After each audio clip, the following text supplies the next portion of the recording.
હાલ અમદાવાદથી એક ખૂબ જ દુઃખદ સમાચાર સામે આવી રહ્યા છે। અમદાવાદના ઇન્દિરા બ્રિજ નજીક આવેલી આત્રે ઓર્ચિડ સોસાયટીની સી અને ડી વિંગના ફ્લેટોમાં આગ લાગતા અફરાતફરી મચાઈ હતી। આ ફ્લેટના એસીમાં લાગેલી આગ થોડા જ સમયમાં વિકરાળ સ્વરૂપ ધારણ કરીને આસપાસના અન્ય ફ્લેટોમાં પ્રસરી ગઈ હતી।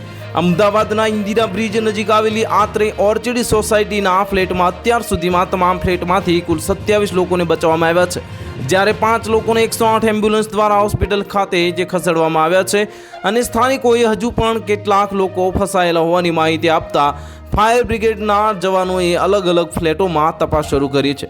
ઇન્દિરા બ્રિજ સર્કલ નજીક આગ લાગવાને કારણે આશરે 1.5 કિલોમીટર લાંબો ટ્રાફિક જામ સર્જાયો હતો અને આ બિલ્ડિંગ ઇન્દિરા સર્કલની સાથે લાગેલું છે। ભારે જહેમત બાદ આગ પર સંપૂર્ણ કાબુ મેળવી લેવામાં આવ્યો હતો અને હાલ કુલિંગની કામગીરી હાથ ધરવામાં આવી છે।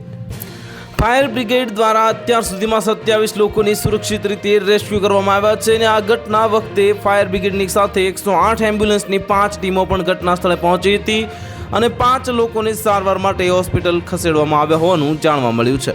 તો હાલ માટે આટલું જ, મળીશું નવી અપડેટ સાથે। જો તમને અમારા વિડીયો પસંદ આવતા હોય તો વિડીયોને લાઇક કરી દેજો, ચેનલને સબસ્ક્રાઇબ કરી બાજુમાં આવેલા બેલ આઇકનને દબાવી દો, જેથી તમને આવા સમાચારની અપડેટ મળતી રહે।